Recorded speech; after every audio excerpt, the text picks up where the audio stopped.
Magandang buhay mga kaibon. For today's video, pag-usapan natin ngayon kung paano nga ninyo malalaman kung mangingitlog na nga ang ating mga ibon at kung ano ang mga gender nila. At pag-usapan natin yan mamaya pagkatapos ng introng ito.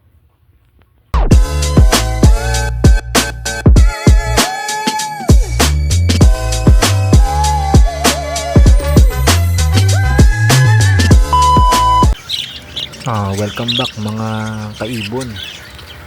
For today's video, pag-usapan natin ngayon ang paano ba natin malalaman kung mag-iitlog na ba ang ating alagang ibon, tulad ng nakikita nyo, parakeets.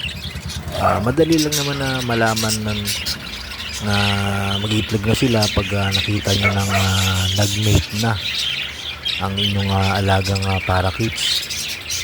At yan nga, katulad nung kanina, paano nyo nga malalaman kung pwede na nga silang mag-mate at pwede na rin silang mag-itlog.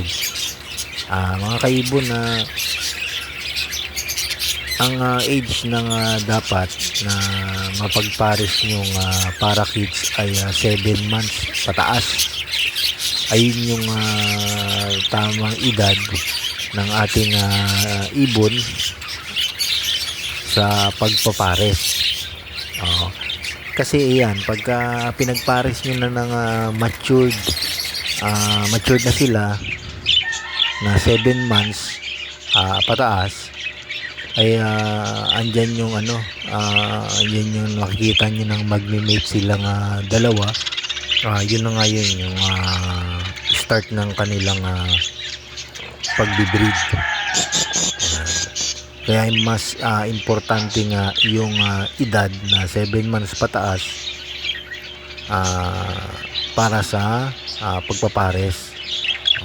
Kasi nga yung sabi ko nga sa inyo, ang pag-iibon ay isang hindi biro. Siyempre rin natin ng pagtsatsaga at paghihintay. Yun nga sabi, kailangan mahaba ang pasensya natin at pag-aantay, at hindi ito mabilis na pag pinagpares nyo ay mag-itlog kagad o gusto niya ng paramihin.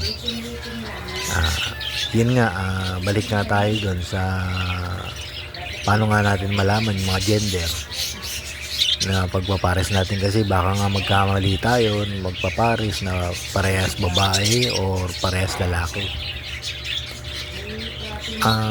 Yung sa matured na parakeets ay mapapansin nyo yung ilong niya ay kulay blue. Mapapansin nyo blue, tapos yung hen naman ay white na nagba-brown. At talagang matured na yung hen.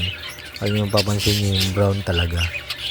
Pero itong nasa video na ito, hen yan, matured na yan. At may itlog yan sila. Ganyan, kagaya nga sabi ko, yung cock makikita nyo blue yung ilong, at yung hen naman yung katabi niyan ay hen yan, matured na rin yan. Bali on mating yan sila. Papansin nyo, hindi sila pumapasok sa kanilang nest box o dun sa pag-iitlogan hanggat hindi pa sila mag-itlog yung babae. Yan. Tulad nito, yung cock nasa labas, tapos yung hen ay gusto nang pumasok. Oras na makita nyo na pumasok na talaga yung mga pinagpaparis nyo, yun na yung start ng pag-iitlog nila. At kung mapapansin nyo, yung hen ay medyo bumubukol na yung bandang puwetan. Yun na yung pag-i-start ng pag-itlog. Yan. Kasi nga, sabi ko kanina na hindi yan basta-basta pumapasok sa kanilang nest box, lalong-lalo na yung hen, kung hindi pa nga sila mag-iitlog. At ang start niyan bago sila mag-itlog, ang papasok muna sa nest box ay yung lalaki, kasi sisecure niya yung pag-iitlogan.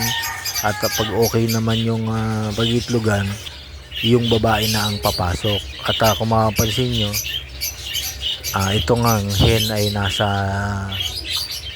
loob na, at yung kak naman ay nasa baba.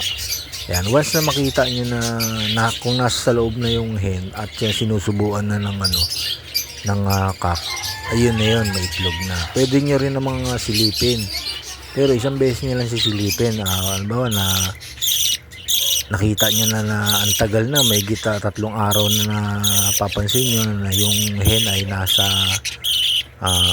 kulungan o nest box, may itlog na yun, possible na may itlog na.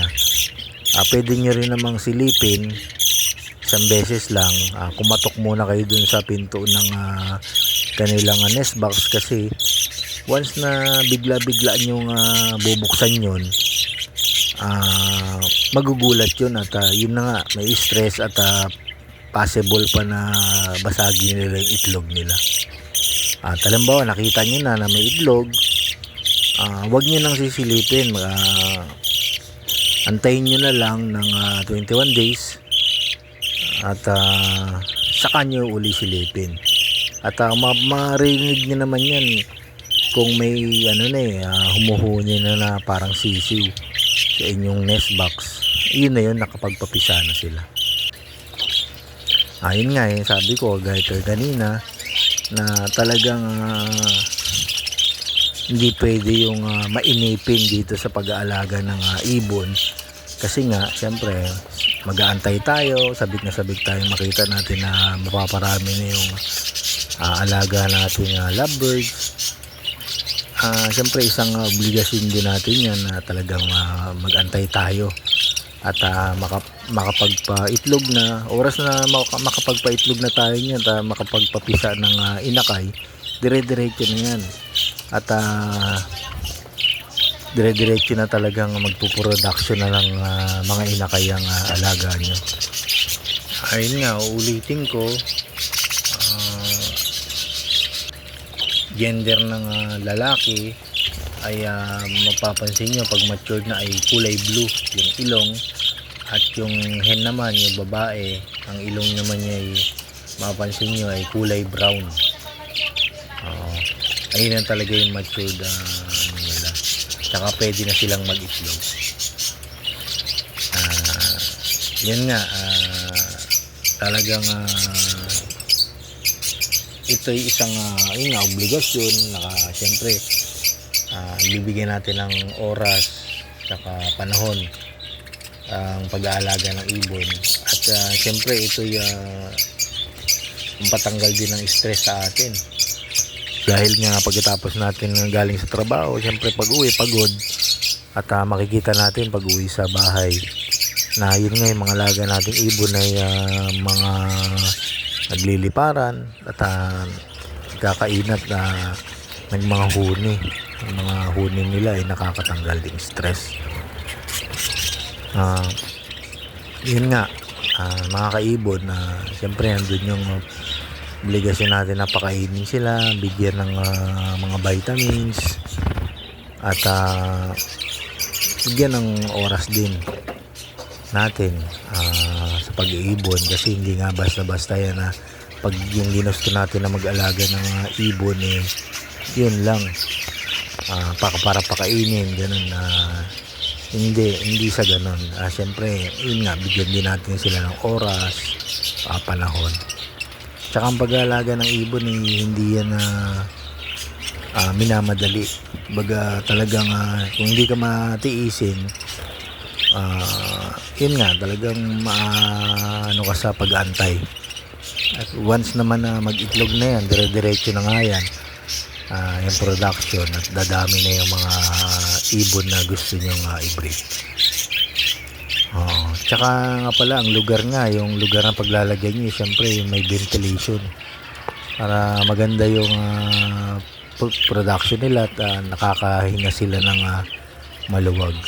yung hindi sila mababasa at hindi sila maiinitan.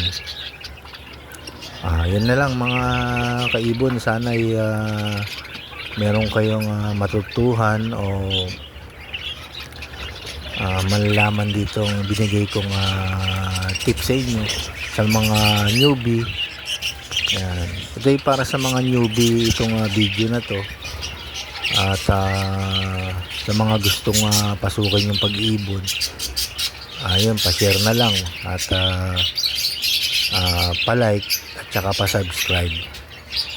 Tsaka kung may mga kilala pala kayo na mga kaibigan nyo o kapatid, kamag-anak na gustong mag-alaga rin ng ibon, share nyo na lang itong video na to, tapos pasabi nyo, pa-subscribe at click na lang yung all na notification bell para updated kayo sa mga i-upload kong mga video. Hanggang dito na lang po at maraming salamat mga kaibon. Happy breeding po tayo at yun nga po, ulitin ko, ang pag-aalaga ng ibon ay isang obligasyon natin at tamang bigyan ng tamang oras at panahon. Okay, maraming salamat. Thanks for watching.